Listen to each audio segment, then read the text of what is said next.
पहले मैं थोड़ा सा आप लोगों को ब्रीफ कर दूं। देखिए, आप सभी लोग अवगत हैं कि कल दिनांक 3 अक्टूबर 2024 को एक दुखद घटनाक्रम में थाना सुल्तानगंज के औरवा भवानी क्षेत्र में एक ही परिवार के 4 लोगों की गोली मार करके हत्या कर दी गई थी। और तत्काल जो है घटना पर सभी उच्चाधिकारियों द्वारा निरीक्षण किया गया। टीएल यूनिट को बुला करके वहां पर 7 संकलन की कार्रवाई की गई।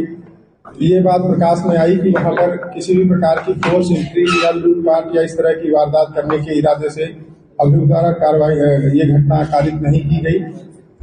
तत्काल घटना के अनावरण के लिए 5 टीमें लगा दी गई। वो गंभीरता से घटना में जो अभियुक्त शामिल था उसकी गिरफ्तारी के लिए प्रयासरत थी। इस संबंध में जो मृतक है उसके पिता की तहरीर पर थाने पर सुसंगत धाराओं में एक अभियोग पंजीकृत किया गया था।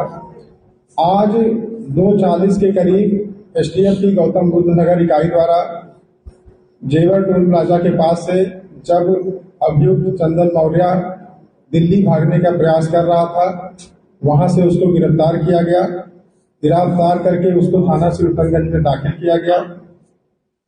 अभियुक्त से पूछताछ में जो प्रारंभिक तथ्य प्रकाश में आए हैं वो ये है कि अभियुक्त का जो मृतक है उसकी पत्नी से पिछले करीब 1.5 साल से जान पहचान थी, प्रेम प्रसंग था।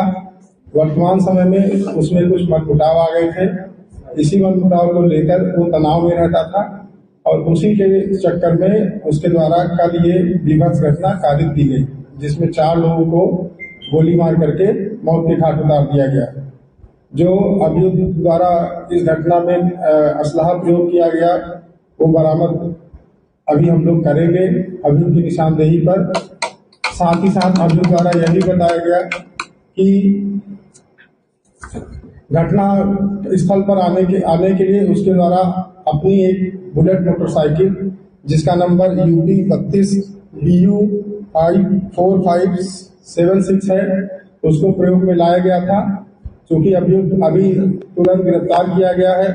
आगे जो हमारी वैधानिक कार्रवाई शेष है उसमें घटना में प्रयुक्त तमंचा असलहा की बरामदगी और जो बुलेट मोटरसाइकिल है जिसका प्रयोग करके वो घटना स्थल तक आया था और घटना करने के बाद घटना स्थल से फरार हुआ था, वो कार्रवाई की जाएगी।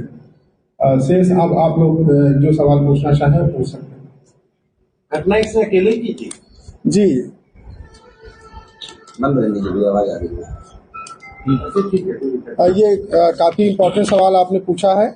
इसमें जो बुलेट्स हमें बरामद हुए थे, जो खोखे बरामद हुए थे, वो सारे एक ही पिस्टल से चलाए गए थे, ऐसा एविडेंस हमारे पास है। और इसके द्वारा भी ये कबूल किया गया कि घटना इसके द्वारा अकेले ही कारित की गई।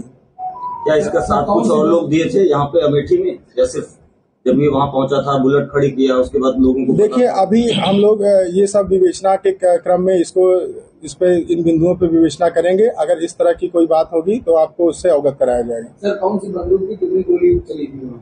ये एक पिस्टल थी, वहां पर इसके द्वारा 10 गोलियां चलाई गई थी। और एक महत्वपूर्ण बात ये भी है कि इसके द्वारा 4 लोगों की गोली मार करके जब इसके द्वारा ये समझा गया कि 4 लोग मृत हो गए हैं, तो इसके द्वारा स्वयं को भी गोली मार करके अपने आत्महत्या करने का प्रयास किया गया, लेकिन वह गोली मिस हो गई और ये वहां से फिर दोबारा हिम्मत नहीं कर सका गोली चलाने का स्वयं पर, और फिर वहां से फरार हो गया।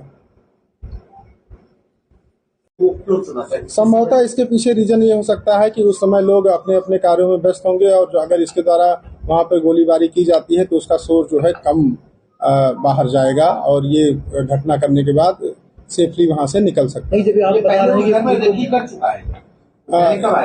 ये कल ही वहां पे आया था और कल ही इसका जो है पारा गर्म हुआ और अपने आपे को खो करके इसने ये घटना की। सर, इस अपने स्टेटस में लिखा था कि हम 5 लोग मार देंगे। क्या ऐसे में अपनी जो क्राइम पुलिस है वो इसको ट्रेस नहीं कर सकती कि ये क्या करने जा रहा है? देखिए, ये 5 लोग जो थे उसमें 4 लोग वो हैं और 5वां इसने स्वयं का आत्महत्या करने का प्रयास किया। ये वही 5 लोग। सर, ये भीड़-भाड़ वाला इलाका था जहाँ पे इस घटना को, हत्याकांड को अंजाम दिया गया। अमूमन वहाँ पर पुलिस फोर्स भी डिप्लॉयड रहती है। नवरात्रि चल रहा था कल, पहला दिन था, कुछ पुलिसकर्मी भी वहां पर तैनात थे।